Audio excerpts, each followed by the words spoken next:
Well, must be Thursday. Family Matters with the one and only Kevin Petersen. How are you, sir? Oh, Jay, this is the highlight of my week. You know it is. You know, hey, I have some new baseball hats that I have to show you. I got when I was in Colorado. I got this at the airport. Yeah, preparing for my summer in Colorado. I got this one from our friend Aaron DiNapoli. Oh wow, I like that one. I know that one's pretty slick.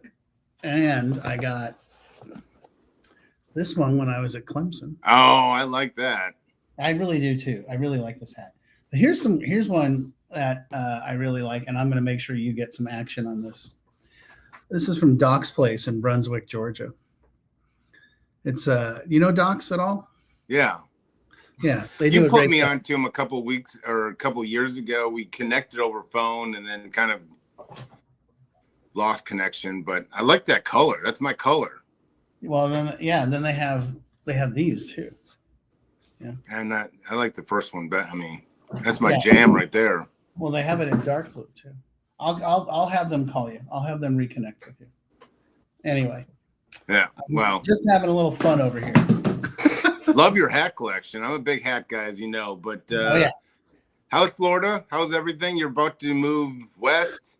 Well, temporarily. We're calling it the reverse snowbird. So we're going to go spend June, July, August, September in the mountains up in Glenwood Springs, and of course be close to Carbondale and hang out and get away from the heat and the humidity. So today, the lovely weather report for Jacksonville Beach, Florida is at 11:18. It's currently 84 degrees. It's going to be on its way up to 86 with a humidity level of 74% and expected showers and thunder and lightning and showers. And we lost power last night in the middle of the summer. Yeah, it was crazy. Yeah. I'm not talking about rain or showers or anything like that. I got, you know, I'll just say Nashville doesn't include it rains a ton in April and May on their brochure. And then because I got so frustrated with storms, found out that Nashville gets more rain than Seattle, actually. So they do not tell you this on the brochure. So if I could have, 3-4 straight dry days, I would be a happy guy. So anyway, that's my wish. So yeah. Well, yeah. Anyway, what do we got? Family Matters. We do this every week. We answer questions, try to stump the family whisperer, Kevin, and just kind of give you some insights, questions. You don't put a name to it, so a lot of people like the anonymity of it. So let's just get right into it. There's a specific question for you, Kevin, because it says Kevin. Doesn't even add my name. What? Curious. The family is, she said, first of all, thanks. You guys are talking about things that very few people do. And we've been through several treatment experiences with our son. And you guys are saying things we've never heard before. So she wants to know, and along those same lines, she asked specifically about the treatment center you work for, obviously jaywalkers, but you can do in general. Can you kind of give an overview of the family involvement while loved one is in treatment? Oh, yeah. Oh, great question. Great question. And yeah, I think one of the things that, that I preach and that I believe in, I always got to remember to pull back a little bit, because I'm always like, well, I'll tell you what, Jay, it's like, got to get the full experience. And that behind me, that's actually like a standing desk that I'm supposed to be using. And I'm like, yeah, no, I'm fine. I'll just throw a bunch of shit on it. I thought it was a shelf. So, yeah. So family involvement, so let's talk. Okay. Deep breath. Great question. And thank you for asking. What most places do now is a once a week phone call with the individual therapist, and maybe a weekly group Zoom call or chat or something along those lines. And then hopefully, depending on the amount of time that you're doing the engagement with the treatment center, there's a family weekend. Now, when I got hired at Jaywalker last July, my thing is, I said, I like to do things a little differently. Is that okay? And they're like, we're totally okay with it. I said, okay, I don't want the individual therapist talking to you, to the family. That creates a really weird codependent triangular relationship where you have the therapist and the client and the family. And, that just breaks too many boundaries with the therapist and creates some really weird connection stuff. So I would rather have someone like myself working specifically every week just with the family. And part of that weekly engagement is giving an update. Is he engaged in his 12-step recovery? Is he engaged in therapy? Can we get a 10,000-foot topic? He's addressing XYZ. Okay, great. Is he going to all the activities? Does he go to group? Is he participating? Are there any med changes? Those things I'm happy to spend the first 5 or 10 minutes on. But then what I have created is a family homework curriculum. It's got about 6 parts. And they start with addiction, recovery, codependency, trauma, family systems, and then mindfulness. And I want the families to be doing the same education that the guys are doing, so that when they come back together and engage with each other, they actually have something to talk about, as opposed to, they want a report card. The family wants a report card. When I had 2 little stepkids, they would come home from nursery school or whatever, daycare, whatever, and they would have this, here's your kid's report card. And I'm like, yeah, no, we're not doing that. I want the client and the family to talk outside of therapy and engage, right? And create, because part of recovery is creating a healthy family engagement. Now, that may have a lot of boundaries, but you're not looking for somebody else to do the talking for you, And then on the family Zoom call, a lot of those that I've attended, the weekly group stuff, have been very, very, what would I call it? Very like drama oriented and victim oriented. And oh my God, and this is our 31st treatment center. And oh my God, and nothing works. And then I'm like, okay, I get it that that's your experience, but let's talk about what's working.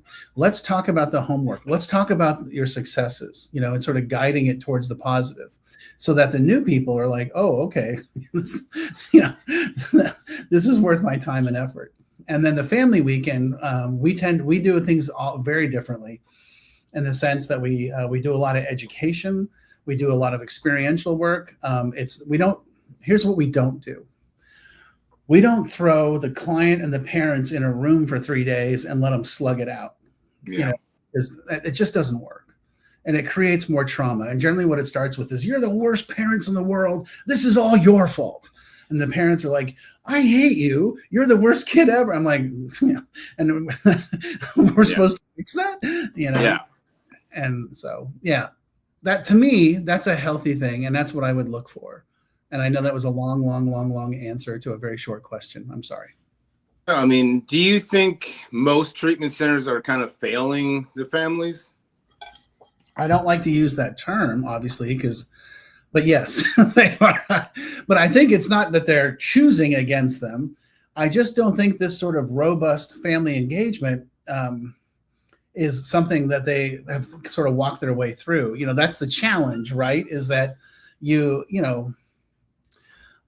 so I have long-term sobriety, and I have long-term codependency recovery, and I'm a licensed marriage and family therapist. So I'm kind of this weird unicorn that comes at it from a different perspective. Most treatment and most insurance really comes back at them and says, we're going to focus on the individual, not the family system. And my position is, if we can get the family system to get healthy while the individual's in treatment, we can really impact big picture change, But getting somebody in treatment for 30, 60, or 90 days, or even 6 months, and then throwing them back into the family system that hasn't changed is suicidal. I mean, it just doesn't work, Yeah. So.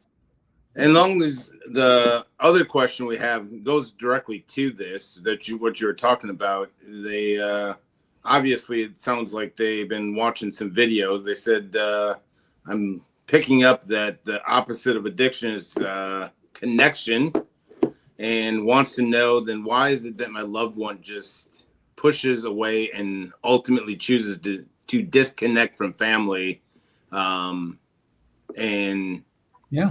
Basically, why is addiction, cause disconnection? Sure. I mean, yeah, that's it. I mean, that phrase, part of that phrase just annoys the crap out of me, because the opposite of addiction, I mean, sure, okay, I get it that it's connection, but the opposite of addiction is... It's got millions and millions of views, Kevin. I know, and that guy's not even recovery. That guy drives me batty. And by the way, when he starts, so okay, that knucklehead, the study that he's cherry picking, okay, he doesn't tell you the whole study, he just tells you the part that agrees with his premise. The whole study is that there was a percentage that, to answer the question, there was a percentage of those rats that no matter what chose the addiction till they died, and so the connection didn't work, now. What's the premise of the 12-step recovery world? Yeah, obviously connection. I get it, and I'm obviously, I'm in. I get it. So, deep breath. Why is your loved one choosing that? Well, see if you can follow me on this, person that asked the question. Your loved one isn't. Your loved one's addiction is. And your loved one's addiction is winning the battle. And that's where it's really important for you to be really clear with them and have that boundary that, hey, I love you, but if you're going to continue down this path, I'm going to keep some boundaries with you and keep my distance from you, because you're killing yourself. Now, I want to let you know that I'm happy to help you find a solution. I'm happy to help you get to treatment. I'm happy to help you get to therapy. I'm happy to. Now, there's always going to be some limits around that, right? I mean, we don't let people that are active in addiction make the rules. So, but not, by no means are you going to abandon them. You're just like, look, if you're going to continue to live like this, that's your choice, and I'll respect your choice. But then you have to respect mine. We're gonna, and so look, the family system's getting healthy, so the individual, if they want to be part of the family system, has to come with. And that is the whole premise of how we operate at Jaywalker. It's how I operate in my private practice. And to me, that is the solution. And in the world of our world of addiction treatment, there's a small group of us, Mike Barnes, Jill Krush, Kirk Johnson, a couple others around the country that, see things that way, and really push things that way and try to engage things that way. And those programs, they just have better success rates with keeping people sober longer when the family is getting engaged in their recovery as well. So, yeah. Soapbox. Well, I mean, I think in general, just, I think the addiction, like you're saying, is winning, and the addiction loves when the disconnection from everything, from beliefs, from the family, love. Addiction just loves you sitting in your empty apartment, just doing it all alone and dreading the next day. Like that's like fertile soil for addiction. And that's what it wants. And the challenge is, I mean, you and I both know there are times with both of us in long-term sobriety, right? You and I both know there are times when we're like, well, I'm just going to stay home and watch this Law and Order rerun for the 35th time, because I like this one. And this is the one where, and I don't want to go to that stupid meeting, and those people are dumb. And then the stuff they talk about is lame, and they drive me crazy, and it's late at night and all that crap. And the one thing I would say is that I think you and I have gotten to the point where we've conditioned ourselves. We're like, yeah, but I'm going anyway, yeah. And I go, and I've never once regretted it. Now, as our friend Duke says, I've been to some BB meetings, and I'm like, "What's that?" So I don't know, but it wasn't AA. But I still had fun. Absolutely.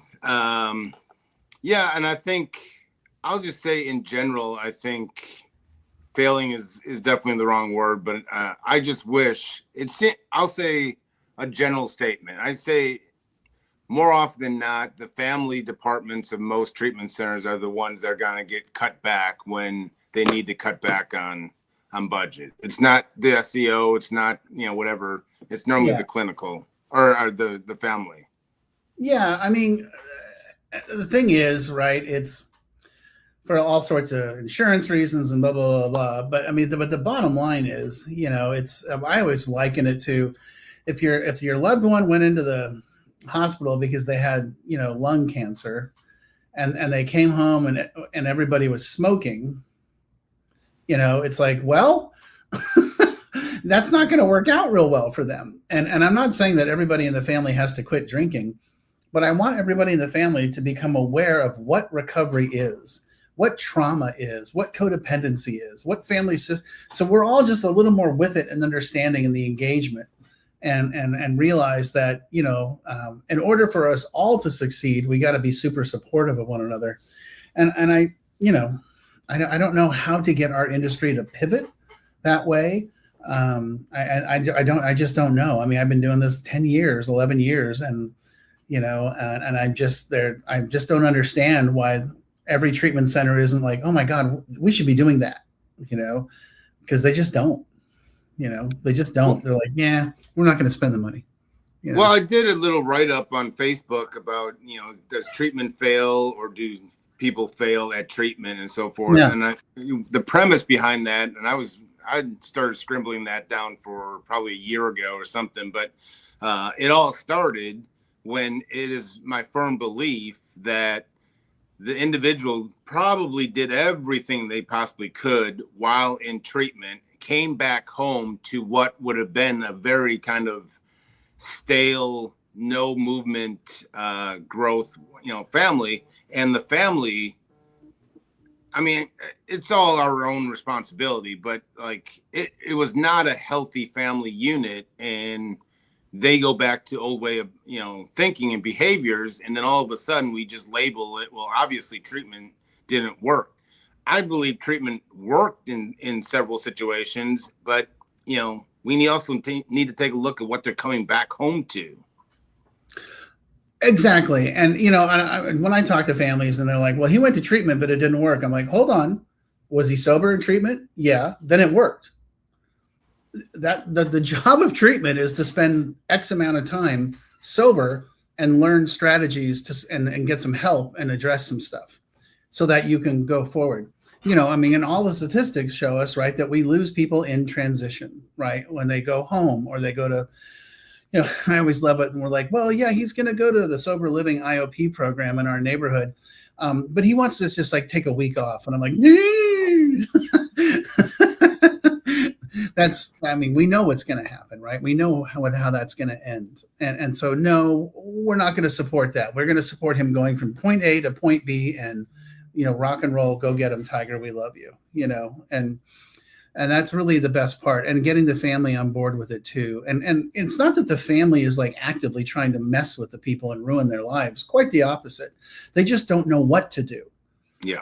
And so that's the whole point that's why my thing is very psychoeducation based, right? It's like, well, let me teach you, this is what addiction is. And they're like, oh my God, I had no idea of any of this. Mm-hmm. I'm like, oh, I know. I mean, as I tell them, the only people that know less about addiction than the families are therapists. It's just true. Yeah, I mean, that's important to point out. I mean, I'm not blaming families because of something they don't really know, but it's on us to educate them and so forth. So, it's sad. My favorite movement is, they come out of treatment and all of a sudden the family's like, well, we're going to take a family beach vacation, right after he gets out of treatment. So I'm like, probably not the best idea. So. Oh yeah. I mean, Absolutely. Although I'll tell you a funny story. A buddy of mine went to treatment. This is like 20 something years ago. And he was big into psychedelics, right? And so he goes to treatment and he goes up to Harmony, right? Where, back in the old days, Harmony had all the, it was a hunting lodge, right? So it had all the animal heads. So he got there tripping. It scared me when I first went there. Yeah. And so all the animals are talking to him, and so then he gets out and he and his wife and kids go to Disney World where all the animals are talking to him. And he was like, what's going on? I went up to Harmony for the very first time for a prime rib, and then I was asked to tell my story that night. I walked in. I'll just say, I'm not putting it on the animals, but it threw me off. I was not the same after walking through some, and they were like, "Oh, take a look at this," and I was like, "Actually, let's just go to this prime rib." God, there was a lot of animals. That's all. If you know, you know. So, hey, we got a comment. We do. Cassie Nichols, I love this perspective, and you are absolutely right about the family systems and getting everyone on board. Addiction takes everyone through dysfunction, whether they want it or not. Unfortunately, you are absolutely right, Cassie. It's addiction doesn't ask; it just does, and it impacts everyone, literally everyone. And addiction doesn't ask; it just does. I like that. Yeah, I got to write that down. Yeah, and. It's like that rude neighbor that you always hate, it just comes and steals all your stuff. Yeah. It's just, it's like your in-laws. Yeah. I mean, mine are all dead, so I'm okay. Oh, right. Well, I think what we need to do, and we started this, is, we need to better educate the families because honestly, the families are getting blamed for not doing things that they're not even aware that they need to be doing. So, yeah, well, yeah. So next week, right, when I'm in Colorado and I'll be there all summer, we can start. You're going to love, I'm going to be in like a studio. So I'll find out when the studio is available and then we'll go from there and we can start really having some fun with this. Well, I'm already having fun. We can go global. Okay. I'm more of a domestic guy, but anyway, you're an international guy, so you're a man of mystery. I'm an international incident. Man of prestige. But we'll do this. We do this every Thursday. Keep it up. If you're watching the replay and need to ask a question, put it in the comments if you so desire, or keep up the private messaging. But keep up, we'll keep doing it. And if it doesn't necessarily have, I got this too, doesn't necessarily have to be a question. If there's a topic that we can stump Kevin, let's do it. Cause I'm all for, people think I'm kidding. I'm all for stumping Kevin. I want him to get a little uneasy and squirm in his chair a little bit. So let's do it. So, Kevin, I'll see you next week. All right, bro. Bye.